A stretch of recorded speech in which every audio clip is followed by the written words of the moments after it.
السلام علیکم ورحمۃ اللہ وبرکاتہ۔ پیارے بھائیوں، میں نے آپ کے لیے ایک بہترین ٹاپک لایا ہے۔ آئیے چلتے ہیں ہم اپنے ٹاپک کی طرف۔ نحمده ونصلی علی رسوله الکریم، اما بعد فاعوذ باللہ من الشیطان الرجیم، بسم اللہ الرحمن الرحیم۔ عن ابی ہریرہ رضی اللہ تعالی عنہ ان رسول اللہ صلی اللہ علیہ وسلم قال الصيام جنة فلا يرفث ولا يجهل وإن امرؤ قاتله أو شاتمه فليقل إني صائم مرتين والذي نفسي بيده لخلوف فم الصائم أطيب عند الله تعالى من ريح المسك يترك طعامه وشرابه وشهوته من أجل الصيام لي وأنا أجزي به والحسنة بعشر أمثالها أو كما قال على النبي صلی اللہ علیہ وسلم۔ 1894 نمبر حدیث ہے۔ حضرت ابو ہریرہ رضی اللہ تعالی عنہ سے روایت ہے کہ رسول اللہ صلی اللہ علیہ وسلم نے فرمایا، الصیام جنۃ، روزہ دوزخ سے بچنے کے لیے ایک ڈال ہے۔ فلا یرفث ولا یجہل، اس لیے روزہ دار نہ فحش باتیں کرے اور نہ جہالت کی باتیں۔ وَإِنِ امْرُؤٌ قَاتَلَهُ أَوْ شَاتَمَهُ، اور اگر کوئی شخص اس سے لڑے یا اسے گالی دے تو اس کا جواب صرف یہ ہونا چاہیے، انی صائم مرتین، کہ میں روزہ دار ہوں، یعنی یہ الفاظ 2 مرتبہ کہہ دیں، میں روزہ دار ہوں، میں روزہ دار ہوں۔ میں اس لیے تم کو یہ جواب نہیں دے سکتا کیونکہ میں روزہ دار ہوں۔ والذی نفسی بیدہ لخلوف فم الصائم اطیب عند اللہ تعالی من ریح المسک، اور نبی علیہ السلام اللہ تعالیٰ کی ذات پر قسم کھاتے ہیں اور فرماتے ہیں، اس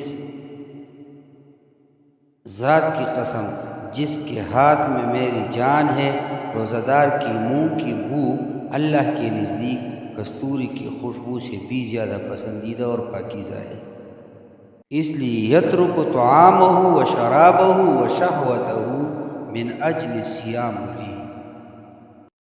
اللہ تعالیٰ فرماتا ہے، بندہ اپنا کھانا پینا اور اپنی شہوات میرے لیے چھوڑتا ہے، روزہ میرے لیے ہے،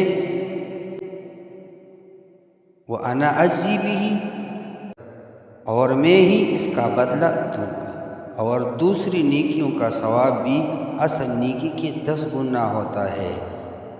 وَالْحَسَنَةُ بِعَشْرِ أَمْثَالِهَا، یعنی ایک نیکی کے عوض 10 دگنا ثواب اس کو ملے گا۔ تو اس حدیث کا مطلب یہ ہے کہ رمضان میں فضول باتیں، گالی گلوچ، جنگ و جدل، یہ سارے ممنوع ہے، نہ اس میں فضول باتیں کرنی چاہیے اور نہ ہی روزے کے دوران کسی کے ساتھ جھگڑنا لڑنا چاہیے، بلکہ اللہ تعالیٰ کی ذکر کرنی چاہیے، تلاوت کرنی چاہیے، استغفار کرنی چاہیے، اپنے گناہوں سے بخشش مانگنا چاہیے۔ یہ روزہ رمضان جو ہے نا، وہ اللہ تعالیٰ کی طرف سے یہ ایک اکرام ہے، یہ ایک انعام ہے، یہ ایک احسان ہے کہ اس بابرکت مہینے میں ہم اتنی نیکیاں کریں کہ 11 مہینوں کی جو گناہیں ہم سے ہوئی ہے وہ اس کے بدلے اللہ تعالیٰ معاف کر دے۔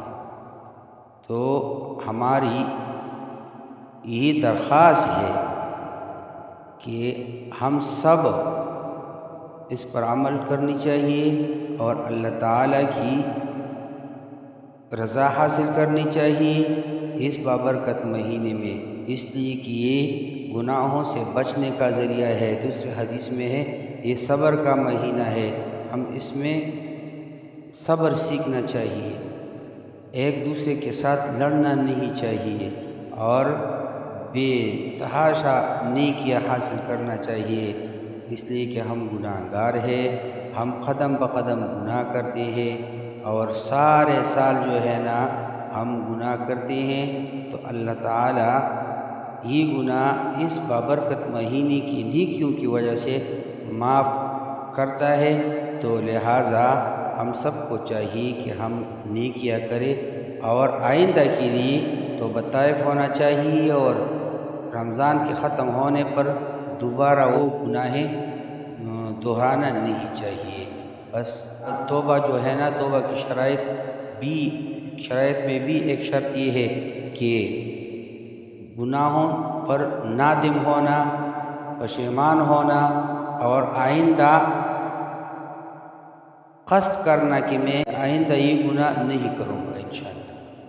تو یہ توبہ ہے اور اس طریقے سے اس بابرکت مہینے میں توبہ کرنی چاہیے اور گناہ بالکل چھوڑنا چاہیے اور اللہ تعالیٰ سے جوڑنا چاہیے۔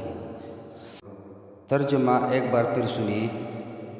رسول اللہ صلی اللہ علیہ وسلم نے فرمایا، روزہ دوزخ سے بچنے کے لیے ایک ڈال ہے، اس لیے روزہ دار نہ فحش باتیں کرے اور نہ جہالت کی باتیں، اور اگر کوئی شخص اس سے لڑے یا اسے گالی دے تو اس کا جواب صرف یہ ہونا چاہیے کہ میں روزہ دار ہوں، اور یہ الفاظ 2 مرتبہ کہہ دے، یعنی میں روزہ دار ہوں، میں روزہ دار ہوں۔ اس ذات کی قسم جس کے ہاتھ میں میری جان ہے، روزہ دار کی منہ کی بو اللہ کے نزدیک کستوری کی خوشبو سے بھی زیادہ پسندیدہ اور پاکیزہ ہے۔ اللہ تعالیٰ فرماتا ہے، بندہ اپنا کھانا پینا اور اپنی شہوات میرے لیے چھوڑتا ہے، روزہ میرے لیے ہے اور میں ہی اس کا بدلہ دوں گا، اور دوسری نیکیوں کا ثواب بھی اصل نیکی کی 10 گنا ہوتا ہے۔ اقول قولی ھذا استغفر اللہ لی ولکم ولسائر المسلمین۔